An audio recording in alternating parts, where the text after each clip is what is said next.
Bonjour, bienvenue pour cette 4e semaine de travail en compagnie de nos précieux guides, les chakras. On vient de terminer le cycle qui nous a unis au triangle de la personnalité qui se compose des fondations et de la sécurité, de notre personnalité, ce qu'on aime, ce qu'on n'aime pas, comment est-ce qu'on se dirige vers ces choses-là pour nous rendre plutôt équilibrés et en paix avec nous-mêmes. Et puis, troisièmement, comment est-ce qu'on peut trouver notre place dans le monde, occuper un endroit, des activités qui nous correspondent vraiment, que ce soit au sein de notre famille, trouver sa juste place, au sein de notre travail, au sein d'organisations, de clubs, de sports, de machin.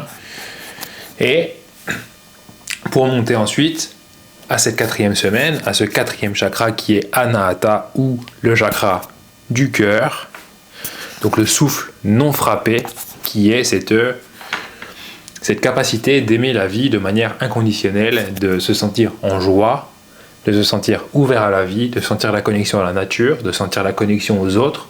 Donc on commence à toucher un petit peu le spirituel, c'est-à-dire que c'est considérer que la vie a un sens, c'est avoir ce sentiment presque d'unité, ce savoir faire partie de quelque chose, d'un grand tout qui nous dépasse complètement et qui est en train de s'éveiller et de s'élever au-dessus de la noirceur et de toutes les difficultés et les problèmes qu'on peut avoir dans la vie. Donc c'est sentir ce souffle non frappé, donc on pourrait le voir comme c'est cette énergie de vie qui nous traverse et qui n'est plus bloquée par nos ombres, chose dont on a déjà parlé auparavant. Et donc le Anahata, c'est l'ouverture du cœur. Donc c'est cette capacité à ne pas être blessé par autrui, être pleinement entier soi-même, bien à l'aise. C'est cette capacité à faire un retour sur soi lorsque l'on est blessé, lorsque l'on se sent mal, lorsqu'on a été blessé, si on est toujours en colère ou si on est aigri, si on a de la rancœur envers quelqu'un. C'est apprendre à traiter les choses comme nous habitant à l'intérieur de nous-mêmes et non pas comme infligées par quelqu'un d'autre.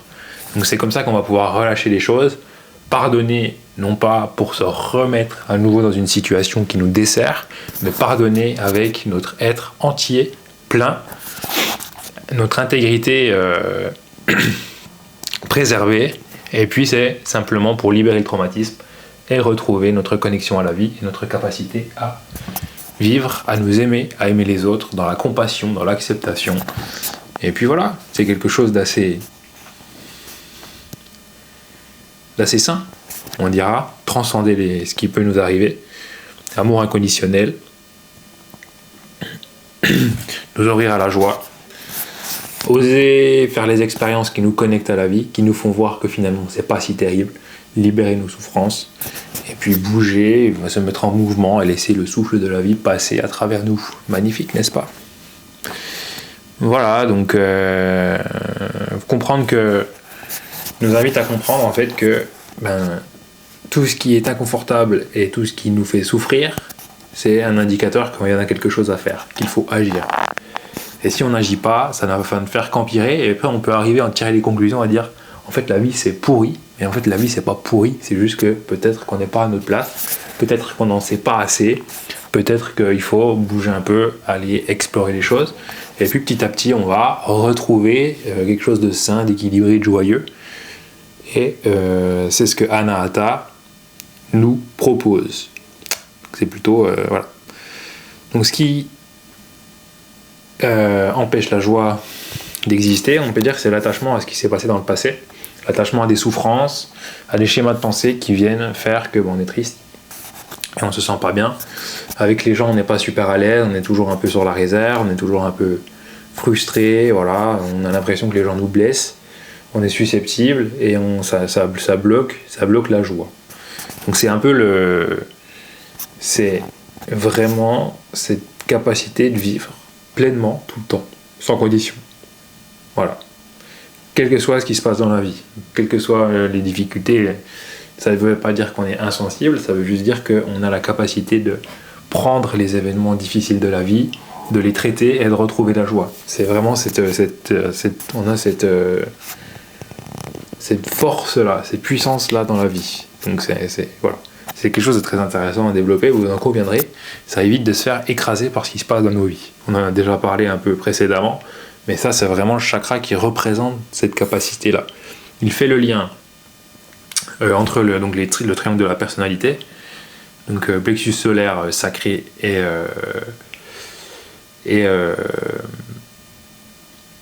la racine, pardon. Et puis en fait le plexus solaire par l'acquisition de connaissances, par la réflexion, trouver sa place dans le monde, ça demande de se connaître et tout ça. On arrive aussi à dénouer un peu le sens de la vie, à commencer à comprendre les choses. C'est la couleur jaune, c'est la couleur de l'analyse et de la compréhension du cerveau de gauche qui permet c'est le cerveau intellectuel. Donc le plexus solaire, c'est aussi la capacité intellectuelle à concevoir les choses, concevoir la vie, jusqu'à dénouer en fait nos blessures pour pouvoir monter à Anahata, qui est là l'expression de la joie, l'expérimentation de la joie, un peu au-delà du mental. Donc c'est pour ça que c'est rattaché à ce qu'on appelle le corps bouddhique. Donc c'est l'émotionnel pur, détaché de ces fluctuations, de l'attachement à ce qui se passe sur Terre. C'est un émotionnel un peu plus haut qui nous donne de la force de transcender les épreuves. Et le corps bouddhique, c'est justement cette joie et cette paix qui nous habite. Et donc voilà, après vous avez une connexion plus facile avec les autres, hein, ce qu'on a déjà dit un peu précédemment, mais là c'est l'ouverture ultime, quoi. C'est même au-delà de la personnalité. L'acceptation, la beauté de la vie. Voilà, connexion au monde profonde et épanouissante, conscience de la souffrance des autres, conscience on est tous responsables de ce qui nous arrive et de la façon dont on le vit. Et puis, si jamais ce chakra n'est pas très très bien équilibré, vous avez des troubles de l'image de soi. Après, c'est un peu comme tous les autres aussi, hein. Manque de joie, tristesse, anxiété sociale, mauvaise estime de vous-même, mauvaise image de vous-même, vouloir sauver le monde. Voilà, vous avez le cœur trop ouvert, ou alors au contraire vous avez le cœur trop fermé, et puis vous traitez mal, et vous traitez mal les autres, parce qu'on ne vous a pas appris à aimer, et que vous ne savez pas comment faire, et que ça peut être un travail qui est long et difficile.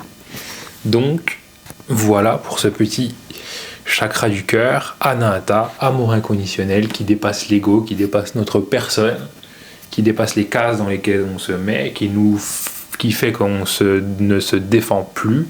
On n'a plus besoin de se défendre parce qu'on est entier nous-mêmes, au-delà de la critique et au-delà de tout ce qui pourrait arriver. Et la joie. Si on devait résumer en un mot, c'est la joie d'exister. Et ça passe par un long travail intérieur de libération, de compréhension, d'acquisition de connaissances, de savoir qui on est, de se trouver en sécurité, d'avoir des belles relations épanouies. Et donc, il y a vraiment, c'est un cheminement, quoi. C'est pas du jour au lendemain, on est dans la joie, parce que si on n'est pas enraciné, on aura du mal à trouver la joie vraiment pure d'être en vie. Voilà, si on est...